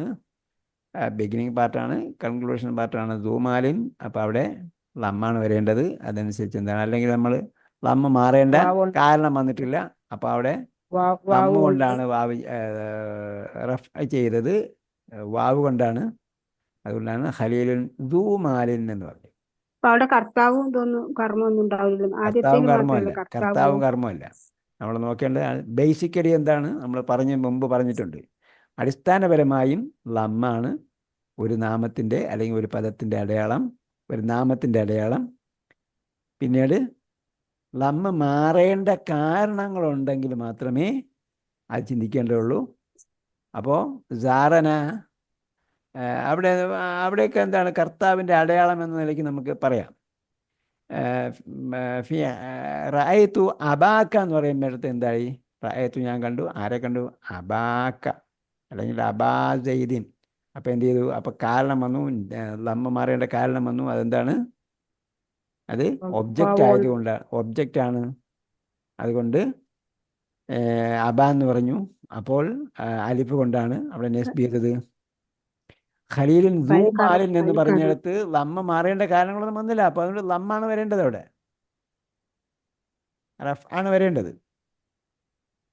ഓക്കെ, എളുപ്പവഴിയാണ്, കേട്ടാ മനസ്സിലാവും. എളുപ്പവഴിയാണ് പറഞ്ഞത്. എളുപ്പവഴി പറഞ്ഞാൽ റഫ് ആണ് ഒരു നാമത്തിൻ്റെ അടിസ്ഥാന അടയാളം. അത് മാറാനുള്ള സാഹചര്യം വരുമ്പോഴാണ് കസ്റ് വന്നോ ഫത്തഹ് വന്നോ എന്നൊക്കെ നമ്മൾ നോക്കേണ്ടത്. അപ്പം അതുകൊണ്ട് സൂ എന്നിടത്ത് റഫ് ആണ് വരേണ്ടത്. ആ റഫ് ചെയ്തത് എങ്ങനെയാണ്? വാവ് കൊണ്ടാണ് റഫ് ചെയ്തത്. ഓക്കെ, എന്നുള്ളത് പറഞ്ഞല്ലോ. അപ്പം അതിൽ കർത്താവും അല എന്ന് പറയുമ്പോൾ എന്താണ് കർത്താവ്? അല എന്ന് പറഞ്ഞതിന് ജെറിൻ്റെ ഉദാഹരണത്തിനാണ് പറഞ്ഞത്. സല്ലംതു അല അബി മുഹമ്മദിൻ അല്ലെങ്കിൽ അബി സെയ്ദിൻ. സല്ലംതു ഞാൻ സലാം പറഞ്ഞു, അല മേൽ അബി സെയ്ദിൻ. അപ്പോൾ എന്ത് പറയണം? അല വന്നപ്പോൾ കെസ്ർ കൊടുക്കണം, അഥവാ ജെർ ചെയ്യണം. അപ്പോൾ യാ കൊണ്ടാണ് ജെർ ചെയ്തത്. ഓക്കെ,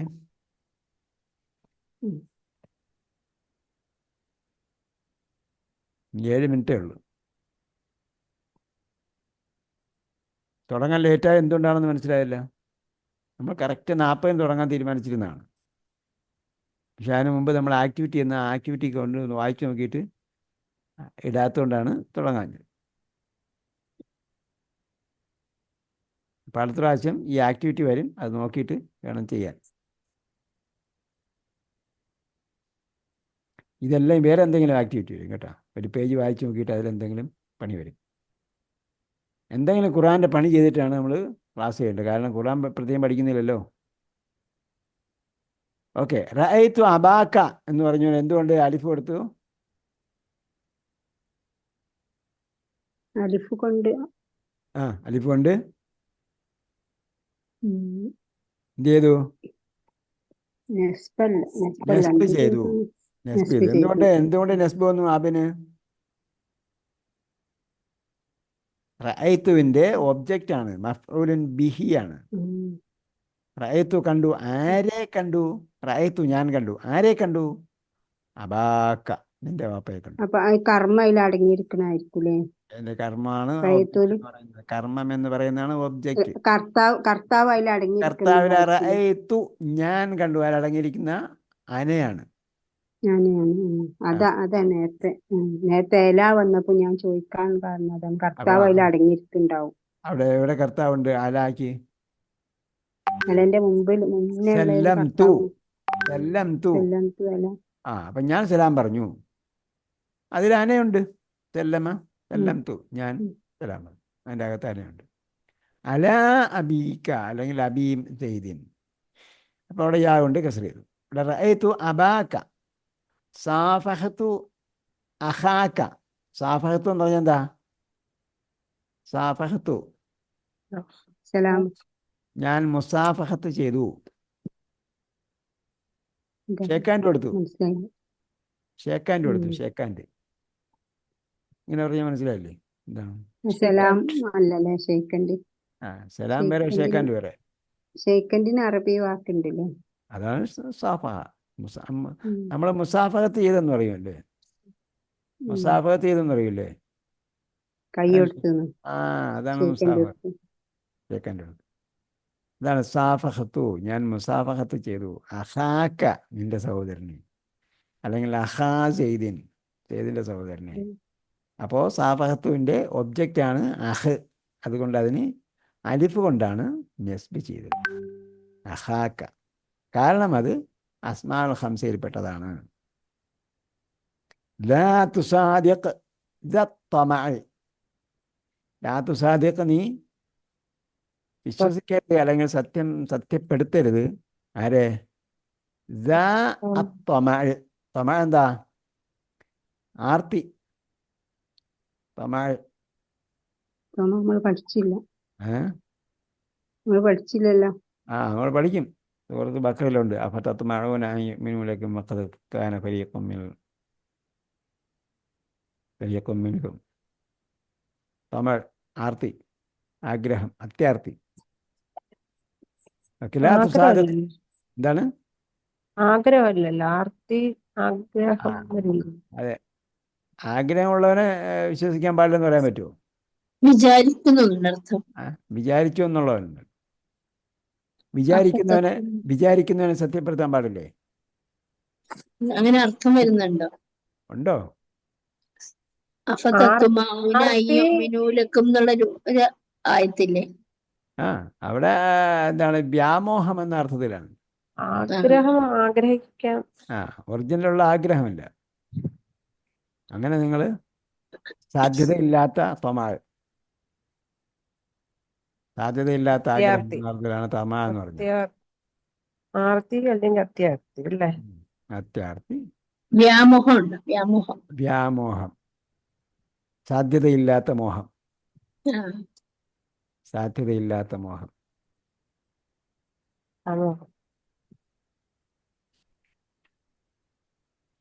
ലാ തുസാദിഖ് ദത്തമഅ.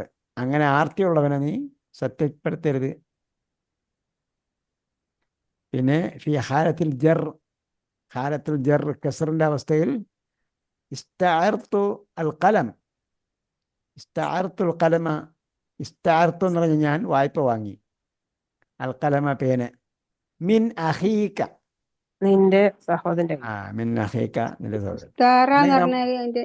ഇസ്താറ എന്ന് പറഞ്ഞാൽ അത് വായ്പ വാങ്ങിയെന്ന്. ഇസ്തആറ യസ്തഈറു. വായ്പ അങ്ങനെ. അതിന് പകരം നമ്മൾ അല ഉപയോഗിച്ച് വേറൊരു വാക്ക് പറഞ്ഞാൽ മതി. സല്ലംതു. അല ഇവിടെ അല വേറെ ഉണ്ടല്ലേ. അല സല്ലംതു അല അഹീക, നിന്റെ സഹോദരൻ്റെ മേലെ ഞാൻ സലാം പറഞ്ഞു. അല്ലെങ്കിൽ സല്ലംതു അല അഹീ ജെയ്ദിൻ, ജെയ്ദിൻ്റെ സഹോദരന് ഞാൻ സലാം പറഞ്ഞു.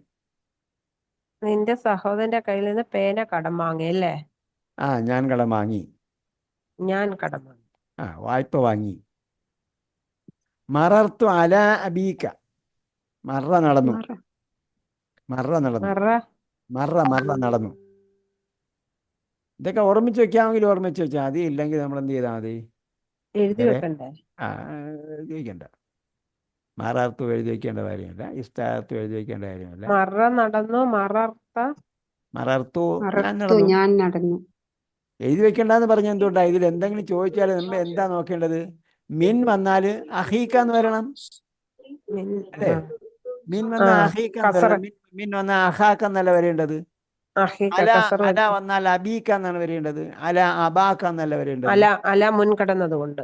അപ്പൊ നമ്മൾ അർത്ഥമല്ല നോക്കേണ്ടത്, ഇവിടെ അടയാളമാണ് നോക്കേണ്ടത്. അല വന്നാൽ കസ്ര ചെയ്യണം. അപ്പോൾ അലാക്ക് ശേഷം വരുന്നതിന് അബീക്ക അല്ലെങ്കിൽ അബീ ജെയ്ദിൻ അങ്ങനെ വരേണ്ടത്. കസറ ചെയ്യപ്പെട്ടു. കസ്ര ചെയ്യുമ്പോൾ യാ കൊണ്ട് ആണ് കസ്ര ചെയ്യേണ്ടത്. അതേപോലെ അഅ്ജബതു. അഅ്ജബതു ഞാൻ ആശ്ചര്യപ്പെട്ടു. ബി ഹമീക്ക. ഹമീക്ക.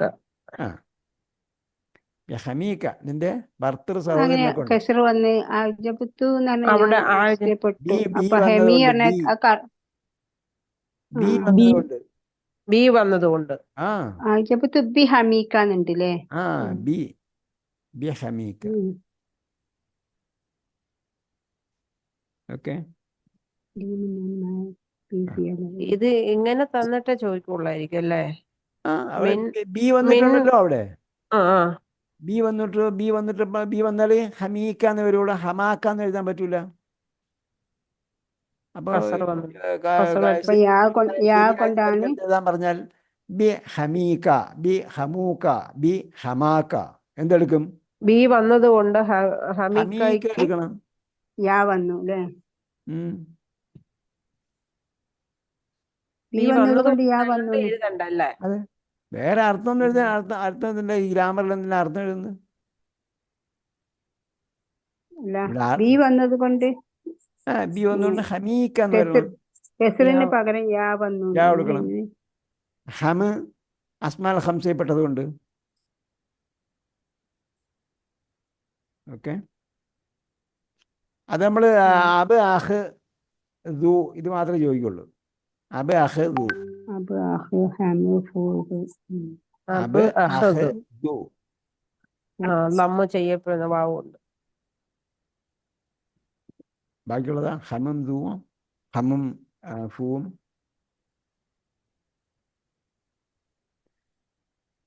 ലിയബ്ലുഗ ഫാഹു എന്നൊരു വാക്കുണ്ട് കേട്ടോ ഖുറാനിൽ. ലിയബ്ലുഗ ഫാഹു. ലി വന്നാ കസറല്ലേ വരിക? ലിയബ്ലുഗ ഫാഹു. പൂവിന്റെ എന്താ മീനിങ് പറഞ്ഞത്? വാവ്. പൂവിന്റെ മീനിങ് എന്താ പറഞ്ഞത്? വായ. വായ. അപ്പോ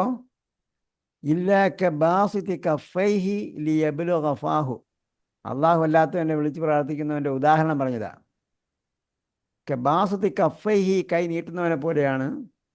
ലിയബ്ലുഗ ഫാഹു അവന്റെ വായിൽ അതെത്തുന്നതിന് വേണ്ടി, വെള്ളം വായിലെത്തുന്നതിന് വേണ്ടി കൈ നീട്ടുന്നതിന്. വെള്ളം വായിച്ചിട്ട് കുടിക്കാം, അത് വേറെ കാര്യം. പക്ഷേ വാ നിറയാൻ വേണ്ടി കൈ നീട്ടിയിട്ട് കാര്യമില്ല. വാ നിറയാൻ വേണ്ടി തുറക്കണം. അപ്പോൾ ലിയബ്ലുഗ ഫാഹു, യബ്ലുഗയുടെ ഒബ്ജക്റ്റാണ് ഫാ എന്നത്. അപ്പം അതുകൊണ്ടാണ് നെസ്ബ് കൊടുത്തത്. ഖുർആനിൽ വായിച്ചപ്പോൾ ആരെങ്കിലും കണ്ടായിരുന്നോ ഫാഹു എന്നുള്ള വാക്ക്?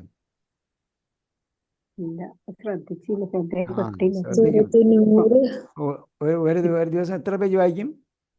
ഒരു പേജ്. അതാരും പറഞ്ഞു ഒരു പേജ് വായിച്ചാൽ മതിയെന്ന്? ഞാനൊരു പേജേ വായിക്കും. അതാണ് ഞാൻ പറഞ്ഞത്. നിങ്ങൾ 6 റക്അത്ത് നിസ്കരിക്കണം ആര് പറഞ്ഞു നിങ്ങൾക്ക്? അല്ലാഹു 50 ഈ പറഞ്ഞു. അപ്പൊ ഏ നബി ഖുർആൻ വായിക്കാൻ പറഞ്ഞില്ലേ? അള്ളാഹ് പറഞ്ഞില്ലേ അഫലാ യതദബ്ബറൂന ആ ഖുർആൻ വറത്തിലിൽ ഖുർആന തർത്തീല. ഖുർആൻ നന്നായി വായിക്കണം.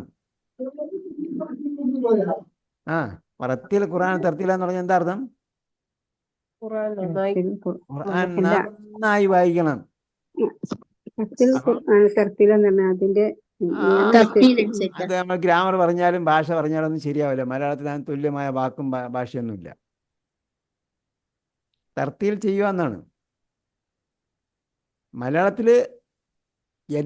ഞാൻ മനസ്സിലാക്കിയ ഭാഷയെ പറഞ്ഞപ്പോൾ ഖുർആൻ നന്നായി വായിക്കുക. അപ്പം ഖുർആൻ ഒരു പേജ് വായിച്ചാൽ മതിയോ? നിങ്ങളുടെ അടുത്ത് ഒരു ജ്യൂസ് വായിക്കണം 10 ജ്യൂസ് വായിക്കണം എന്നൊക്കെ പറഞ്ഞാൽ നിങ്ങൾ എന്ത് ചെയ്യും? അടിച്ചു വിടും. യാസീൻ ഖുർആൻ ഹക്കീം ഇന്ന കലമിന മുസ്ലിം സിറാത്തിൽ മുസ്തഖീം തൻസീൽ അസീസ് റഹീം ലിതുൻസിറ ഖൗമൻ വ ഇലൈഹി തുർജഊൻ. 2 മിനിറ്റ് കൊണ്ട് എല്ലാം തീർന്നു. അതുകൊണ്ടാണ് നമ്മൾ ഒരു പേജ് വായിക്കാൻ പറഞ്ഞത്. അല്ല, ഒരു പേജ് വായിക്കാൻ ഇങ്ങനെ നോക്കി എത്ര ആ വാക്കുകളുണ്ട് അപ്പൊ അതേപോലെ പിന്നെ അതിൽ നിങ്ങൾ എന്തൊക്കെയാണ് പിന്നെ സുന്നത്ത് നമസ്കരിക്കുന്നുണ്ടെങ്കിൽ, അതായത് 4 റക്അത്ത് കൂടാതെ 6 റക്അത്ത് നിങ്ങൾ സുന്നത്ത് നമസ്കരിക്കുന്നുണ്ടെങ്കിൽ, ഖുർആൻ റത്തിൽ ഖുർആനെ തർത്തില എന്ന് പറഞ്ഞത് ഖുർആന്റെ കൽപ്പനയാണ്. ആണോ? അപ്പം സുന്നത്താണോ ഫർദാണോ ഖുർആന്റെ കൽപ്പന? ഖുർആന്റെ കൽപ്പന ഫർദാണ്. ആ ഇന്ന ഖുർആനൽ ഫജ്രി കാന മഷ്ഹൂദ. ഫജ്റിലുള്ള ഖുർആൻ പാരായണം അവിടെ സാക്ഷിയാകും. അല്ലേ? അപ്പം എന്ത് ചെയ്യണം? എന്തിനാ പറഞ്ഞത്? ഖുർആനൽ ഫജ്ർ ഇന്ന ഖുർആനൽ ഫജ്രി കാന മഷ്ഹൂദ. അപ്പൊ എന്ത് ചെയ്യണം? നമസ്കാരത്തിലല്ലേ? ഫജ്ർ നമസ്കാരത്തിലല്ല, അതിന് മുമ്പ് പോകുന്നതിന് കാര്യത്തിനാണ് പറഞ്ഞത്. കാരണം എന്താ? വമിനൽ ലൈലി ഫതഹജ്ജദ് ബിഹി നാഫിലതൻ ലക അസാ അൻ യബഅസക മഖാമൻ മഹ്മൂദ. നമസ്കരിക്കണം. നിങ്ങളെ സ്തുത്യർഹമായ ഒരു പൊസിഷനിൽ അപ്പോയിന്റ് ചെയ്യണമെങ്കിൽ, നമ്മൾ വലിയ പൊസിഷനിൽ അപ്പോയിൻമെൻറ്റ് കിട്ടാൻ വേണ്ടിയല്ലേ ഭയങ്കര ട്രെയിനിങ്ങിനൊക്കെ പോകുന്നത്. നമ്മൾ മക്കളെയൊക്കെ ട്രെയിനിങ്ങിന് വിടും. നമ്മൾ പോകുന്നില്ല എന്ന് തോന്നുന്നു. നമ്മൾ മക്കളെയൊക്കെ ട്രെയിനിങ്ങിന് പോകും. സൈലം കീലം എന്നൊക്കെ പറഞ്ഞിട്ട് ഒരുപാട് സംഭവം ഉണ്ടാകും. അപ്പോൾ അസായ ബേസക്ക മക്കാമം മഹ്മൂദ, വളരെ സ്തുത്യർഹമായ ഒരു പൊസിഷനിൽ അപ്പോയിൻമെൻറ്റ് ചെയ്യണമെങ്കിൽ എന്ത് ചെയ്യണം? അമിനൽ ലൈലി ഫതഹജ്ജദ് ബിഹി, രാത്രി എഴുന്നേറ്റ് നിന്ന് തഹജ്ജുദ് ചെയ്യണം. അതിനെ തുടർന്ന് പറഞ്ഞാൽ, ഞാൻ ആയത്തിൻ്റെ കംപ്ലീറ്റ് ഓർക്കുന്നില്ല, അതിനെ തുടർന്ന് പറഞ്ഞതാണ് ഖുർആനൽ ഫജ്രി ഇന്ന ഖുർആനൽ ഫജ്രി കാന മഷ്ഹൂദാണ്. അപ്പോൾ അവിടെ ആ സമയത്ത് എഴുന്നേറ്റിട്ട് ഖുർആൻ വായിക്കണം. നേരത്തെ കിടന്ന് ഉറങ്ങണം. അതുകൊണ്ട് നമ്മൾ 9:30 നിർത്താമെന്ന് പറഞ്ഞത്. 9 മണിക്ക് 9:30 നിർത്താമെന്ന് പറഞ്ഞു. 9 മണിക്ക് ഉറങ്ങണമെന്നാണ്. 9 മണിക്ക് ഉറങ്ങാൻ കഴിയൂലേ? അപ്പോൾ അല്ലെങ്കിലും നേരത്തെ ആകണം. നമ്മൾ നേരത്തെ എണീക്കുമ്പോൾ 9 മണിക്ക് ഉറങ്ങിക്കോളും ഓട്ടോമാറ്റിക്കായിട്ട്. ഓക്കെ, അപ്പോൾ ഇത്രയേ ഉള്ളൂ. ഇത് നിങ്ങൾ വായിച്ചു നോക്കുക. അപ്പം ഞാൻ ഖുർആനിൽ വന്നിട്ടില്ല. ഖുർആനിൽ 1 പ്രാവശ്യം 2 പ്രാവശ്യം കണ്ട് വന്നിട്ടുള്ളൂ. അതിലൊരു ആയത്താണ് ഞാൻ പറഞ്ഞത്. അത് ശരിക്കൊരു ക്ലിയറായി കിട്ടിയില്ല. കുറെ പ്രാവശ്യം വായിച്ചു നോക്കണം, കേട്ട് നോക്കണം. ഓർമ്മിച്ച് വെക്കുക. എന്ന വാക്ക് ഹദീസിലും വന്നിട്ടുണ്ട്. വായ വായ പൂവായ ഫമ് ഇതിന് പകരം മീം ഉപയോഗിക്കുന്നെന്നാണ് പറയുന്നത്. എന്തായിരുന്നാലും എന്ന വാക്ക് ആ രീതിയിൽ തന്നെ ഖുറാനിലും ഹദീസിലും വന്നിട്ടുണ്ട്. ഓക്കെ, അപ്പോൾ ഇത് ശ്രദ്ധാപൂർവം നോക്കുക, വായിക്കുക, പഠിക്കുക. നേരത്തെ പറഞ്ഞതുപോലെ ഖുർആനുമായി ബന്ധപ്പെട്ട് ഖുർആൻ കൂടുതൽ വായിക്കുക. നമ്മൾ ഭാഷ പഠിച്ചു, ഇനി എന്ത് ചെയ്യണം? ഭാഷ പഠിച്ചത് പ്രകാരം ഖുർആൻ കൂടുതൽ വായിക്കുക. പിന്നെ ഉസ്താദേ, നമ്മളെ ഏറ്റവും വലിയ ദിക്ർ ഏതാ? സുബ്ഹാനല്ലാഹ് ആണ്. ഖുർആൻ പാരായണം. ലാ ഇലാഹ ഇല്ലല്ലാഹ്. ഖുർആൻ വായനയാണ് ഏറ്റവും വലിയ ലാ ഇലാഹ ഇല്ല അന്ത സുബ്ഹാനക ഇന്നി കുന്തു മിനൽ ളാലിമീൻ. ഖുർആൻ പാരായണമാണ് ഏറ്റവും ദിക്ർ എന്ന് പറഞ്ഞ ഖുർആൻ വായനയാണ്. ആ അത് അറിയാത്തവർക്കാണ് ബാക്കിയുള്ളതല്ല. അതറിയാത്തവർക്കാ. ചോദിച്ചപ്പോഴേ ഇപ്പം നമ്മള് അതെ, ആ ക്രിയകൾ ഉസ്താദ് പറഞ്ഞ പോലെ അങ്ങനെ ചെയ്താൽ മതില്ലേ? അപ്പൊ പിന്നെ ആദ്യത്തെ ഫസ്റ്റുള്ള മൂന്നാണ് ഞാൻ ചെയ്ത്. അഞ്ചല ലല്ല പിന്നെ അലല്ല എഴുതി. പിന്നെ രണ്ടാമത്തത് അസാബന്റേത് പിന്നെ അതിൻ്റെയൊക്കെ സമയം അറാദല്ല. കഴിഞ്ഞ് എഴുത്തും പിന്നെ ഘടനയൊക്കെ പറഞ്ഞ് അതെങ്ങനെ എഴുതണം എന്നുള്ളത് ഞാൻ പറഞ്ഞതന്നേ ഉള്ളൂ. ഗൈഡ് ലൈൻസ് ആണ്. അതിൻ്റെ സമയം കഴിഞ്ഞ് ഇനി പരീക്ഷയ്ക്ക് വേണ്ടി എന്ത് ചെയ്താൽ ഇതിൻ്റെ ടേബിൾ കംപ്ലീറ്റ് അറിഞ്ഞിരിക്കണം. ടേബിൾ പറഞ്ഞില്ലേ, ഇപ്പം പഠിപ്പിച്ച 21 രൂപങ്ങളുടെ ടേബിൾ, ക്രിയകളുടെ 21 രൂപങ്ങളുടെ ടേബിൾ മനഃപ്പാടമായിട്ട് അറിഞ്ഞിരിക്കണം. ഇപ്പം പഠിപ്പിച്ച റഫ് ചെയ്യുന്നത് എങ്ങനെയാണ്, വാവ് കൊണ്ടാണ് റഫ് ചെയ്യുന്നത്, അലിഫ് കൊണ്ടാണ് നെസ്ബ് ചെയ്യുന്നത്, യാ കൊണ്ടാണ് ജർ ചെയ്യുന്നത്, ഏതൊക്കെ നാമങ്ങൾക്ക് 5 നാമങ്ങൾക്കാണ്. അതിൽ 4 എണ്ണമാണ് ഖുർആനിൽ വന്നിരിക്കുന്നത്, 1 റെയറായിട്ടാണ് ഖുർആനിൽ വന്നിരിക്കുന്നത്, ബാക്കി 3 എണ്ണമാണ് പ്രധാനപ്പെട്ടത്. അബ് അഹ് സൂ ആണത്. ഓക്കെ, ഇൻഷാ അല്ലാഹ് വായിക്കുക, പഠിക്കുക, ചിന്തിക്കുക, പ്രാർത്ഥിക്കുക ലോക സമാധാനത്തിന് വേണ്ടി.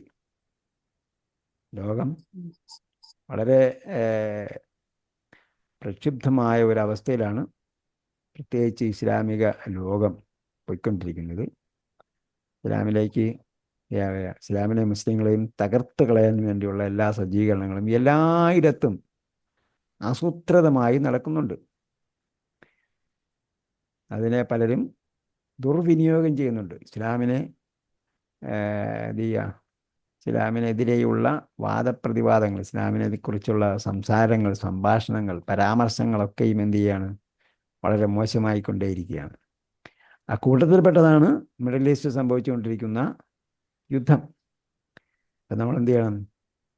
സമാധാനത്തിന് വേണ്ടി പ്രശ്നങ്ങളെല്ലാം അവസാനിച്ച് സമാധാനത്തോടുകൂടി ജീവിക്കാൻ, ഇസ്ലാമിന് പ്രതാപം നൽകാനും ഇസ്ലാമിൻ്റെ ശത്രുക്കളെ പരാജയപ്പെടുത്താനും പ്രാർത്ഥിക്കാം. ഇസ്ലാമിൻ്റെ ശത്രുക്കളെ പരാജയപ്പെടുത്താൻ പറയുമ്പോഴത്തേക്ക് അതിൻ്റെ അർത്ഥം അമുസ്ലിങ്ങളെ പരാജയപ്പെടുത്തണമെന്നും അമുസ്ലിങ്ങളെ തകർത്ത് കളയണമെന്നല്ല. മറിച്ച് എന്താണ്, നമ്മളോട് ശത്രുത പുലർത്തുന്നവനെ നമ്മൾ എന്ത് ചെയ്യണം? പരാജയപ്പെടുത്തണമെന്ന് തന്നെ പ്രാർത്ഥിക്കാം. നമ്മളോട് ശത്രുത പുലർത്തുന്നവൻ, നമ്മുടെ ശത്രു പുലർത്താൻ നമുക്ക് കാരണമൊന്നുമില്ല. ലാ യുഅ്മിനു ബില്ലാഹിൽ അസീസിൽ ഹമീദ്. എന്താ കാരണം? നമ്മൾ സൂറത്തുൽ ബുറൂജിൽ പഠിച്ചില്ലേ, അവരെ തീക്കുണ്ടത്തിലേക്ക് വലിയ കുഴി ഉണ്ടാക്കിയിട്ട് തീയിലേക്ക് എറിഞ്ഞുകൊണ്ടിരിക്കുക. ഇത് ഇന്നും ഇന്നലെ തുടങ്ങിയല്ല. ചരിത്രത്തിൻ്റെ ദശാസന്ധികളിലൊക്കെയും വ്യത്യസ്ത കാലഘട്ടങ്ങളിലൊക്കെയും ഇത് നടന്നിട്ടുണ്ട്. പുതുതായിട്ടൊന്നും നടക്കുന്നില്ല. ഇപ്പോൾ ആകാശത്ത് നിന്ന് ഇങ്ങനെ തീ മഴ വർഷിപ്പിക്കുന്നുവെങ്കിൽ അവരന്ന് വലിയ കുഴികളുണ്ടാക്കി, കിടങ്ങളുണ്ടാക്കി. ഇബ്രാഹിം നബിയൊക്കെ തീ കൊണ്ടെത്തിട്ട് നമ്മൾ അറിഞ്ഞാണ്, നമുക്ക് മനസ്സിലാക്കിയതാണ്. വലിയ രക്ഷപ്പെടാൻ പറ്റാത്ത രീതിയിലുള്ള വലിയ കുഴികളാണ് ഉണ്ടാക്കുന്നത്. ആ കുഴിയിൽ എന്താ? കത്തിജ്വലിക്കുന്ന തീയാണ്. അതിൻ്റെ കാറ്റ് കൊണ്ടാൽ തന്നെ മനുഷ്യന്മാർ മരിച്ചു പോകും, അല്ലെങ്കിൽ കരിഞ്ഞു പോകും, ജീവനുള്ളവർ കരിഞ്ഞു പോകും. അങ്ങനത്തതാണ് ഈ കുണ്ടങ്ങളാണ് ഉണ്ടാകുന്നത്. എന്നിട്ട് എന്ത് ചെയ്യാണ്? നിർദ്ദയം ശിശുക്കളെപ്പോലും, കുഞ്ഞുങ്ങളെ ഇപ്പോൾ എന്താ ബോംബ് വർഷിച്ച് അധികം മരിക്കുന്നതെല്ലാം കുഞ്ഞുങ്ങളാണ്. കാരണം എന്താ? അവർ വിചാരിക്കുന്നത് ലിയുഹ്ലിക്കൽ ഹർസ വൻ നസ്ൽ എന്നാണ്. നിങ്ങൾ അൽബക്കറ പഠിക്കും. അതാ ഖുർആനിൽ വായിക്കേണ്ടത്. നമ്മൾ ഖുർആനിൽ അന്നത്തെ ഇതിൽ നിന്നുകൊണ്ടല്ല വായിക്കേണ്ടത്, ഇന്നലേക്ക് നിന്നുകൊണ്ട് ചെയ്യുക. അവർ കൃഷിയും വിളവുകളെയും കുഞ്ഞുങ്ങളെയും ലിയുഹ്ലിക്കൽ ഹർസ വൻ നസ്ൽ, സന്തതി പരമ്പര, ആ സന്തതി പരമ്പരയെ നശിപ്പിക്കലാണ് അവരുടെ ഉദ്ദേശം. അത് തന്നെയാണ് ഈ കേരളത്തിൽ നടന്നുകൊണ്ടിരിക്കുന്നത്, ഇന്ത്യയിൽ നടന്നുകൊണ്ടിരിക്കുന്നത്, പല സ്ഥലങ്ങളിൽ നടന്നുകൊണ്ടിരിക്കുന്നത്. അത് ചെയ്യുന്നവനാണ് ഇസ്ലാമിൻ്റെ ശത്രുക്കളെന്ന് പറയുന്നത്. അവരെ പരാജയപ്പെടുത്തണമെന്ന് പറഞ്ഞാൽ അവരുടെ ഉദ്യമങ്ങളെ പരാജയപ്പെടുത്തണമെന്നാണ് പറഞ്ഞതിൻ്റെ അർത്ഥം. ദമ്മിർ അഅദാ അൽ മുസ്ലിമീൻ, അല്ലാഹുമ്മ അഇസ്സൽ ഇസ്ലാമ വൽ മുസ്ലിമീൻ വൽ മുശ്രിക്കീൻ. ആ ശിർക്ക് പങ്കുചേർക്കുന്നതിനെയും അതേപോലെ പങ്കു ചേർക്കുന്നവരെയും.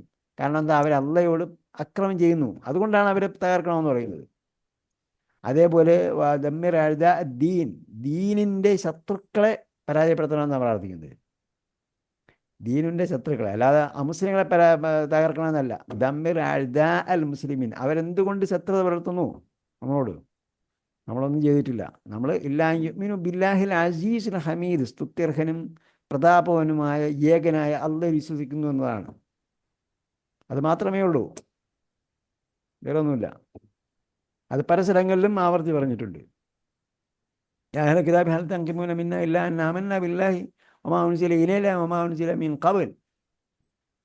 നിങ്ങൾക്കും ഞങ്ങൾക്കും ഇറക്കപ്പെട്ടത് ഞങ്ങൾ വിശ്വസിച്ചു എന്നതല്ലാതെ വലിയ എന്ത് തെറ്റാണ് നമ്മൾ ചെയ്തത്? അല്ലേ? അഹ്ലൽ കിതാബുകാരാണ് ഇപ്പോൾ ഏറ്റവും വലിയ ശത്രുത കാണിച്ചുകൊണ്ടിരിക്കുന്നത്. ഉടനെ അവർ സമാധാനം വരെ പറഞ്ഞുകൊണ്ടിരുന്നിട്ട് ഇപ്പം എന്താ പറയുന്നത്? അടിക്കണം, ഞങ്ങൾ സഹായിച്ചു തരാം. അപ്പോൾ അങ്ങനെയുള്ളവരെ പരാജയപ്പെടുത്തണം എന്നാണ് നമ്മൾ ചെയ്യുന്നത്. നമ്മൾ പ്രാർത്ഥിക്കുന്നത് മുസ്ലിങ്ങളല്ലാത്തവർക്കെതിരിലല്ല, മറിച്ച് ആരെയാണ്? മുസ്ലിങ്ങളോട് മുസ്ലിങ്ങളുടെ ശത്രുത ശത്രുത പുലർത്തുന്നവരെയും പുലർത്തുന്നത്. അവരുടെ ശാസ്ത്രവത്തെയുമാണ്. അവരോടുള്ള അവരുടെ ശത്രുത വെച്ച് പുലർത്തുന്ന ആ ശൈലിയെയും ആ സ്വഭാവത്തെയുമാണ് നമ്മൾ വെറുക്കുന്നത്, അവരെ വ്യക്തികളല്ല. ആ വ്യക്തികളെ ഇസ്ലാമിലേക്ക് കൊണ്ടുവരണമെന്നാണ് പ്രാർത്ഥിക്കുന്നത്. അബൂജഹലിന് ഹിദായത്ത് കൊടുക്കണമെന്നാണ് നബി സല്ലല്ലാഹു അലൈഹി വസല്ലം പ്രാർത്ഥിച്ചത്, അല്ലേ? അബൂജഹലിനും ഉമറിനും ഹിദായത്ത് കൊടുക്കണമെന്നാണ് പ്രാർത്ഥിച്ചത്. അങ്ങനെയാണ് ഉമർ റളിയല്ലാഹു അൻഹു ഇസ്ലാമിലേക്ക് വരുന്നത്. രണ്ടാലൊരു ഉമറിനെ കൊണ്ട് ഇസ്ലാമിനെ ശക്തിപ്പെടുത്തണമെന്ന് നബി സല്ലല്ലാഹു അലൈഹി വസല്ലം പ്രാർത്ഥിച്ചു. അപ്പോൾ അവരുടെ ശത്രുതയെ, അവരെ വ്യക്തികളെയല്ല നമ്മൾ എന്ത് ചെയ്യുന്നത്? തകർക്കണമെന്ന് പ്രാർത്ഥി. അവരുടെ ശാസ്ത്രവത്തെ, അവരുടെ സ്വഭാവത്തെയാണ് തകർക്കണമെന്ന് ആഗ്രഹിക്കുന്നത്. അള്ളാഹു ഇസ്ലാമിന് പ്രധാനം നൽകട്ടെ, ഇസ്സത്ത് പ്രദാനം ചെയ്യട്ടെ, ശത്രുക്കളെ പരാജയപ്പെടുത്തട്ടെ. ഷത്തത്ത് ശംലഹും ഒഫര്യക്ക് ജുമൂഅഹും എന്ന അവരുടെ പ്രാർത്ഥിക്കാൻ പറയുന്നു. അവരുടെ ഐക്യത്തെ തകർക്കുകയും അവരുടെ ഏകതയെ നശിപ്പിക്കുകയും ഛിന്ന ഭിന്നമാക്കുകയും ചെയ്യണം. ഇസ്സത്ത് പറഞ്ഞാ എന്താ ഉസ്താദേ? പ്രതാപം. ربنا تقبل منا إنك أنت السميع العليم وتوب علينا إنك أنت التواب الرحيم واغفر لنا يا غافر المذنبين وارحمنا بأنواع رحمتك يا أرحم الراحمين. صلى الله تعالى وسلم على خير خلق محمد وعلى آله وصحبه أجمعين والحمد لله رب العالمين. إلى اللقاء بإذن الله. والسلام عليكم ورحمة الله وبركاته. وعليكم السلام.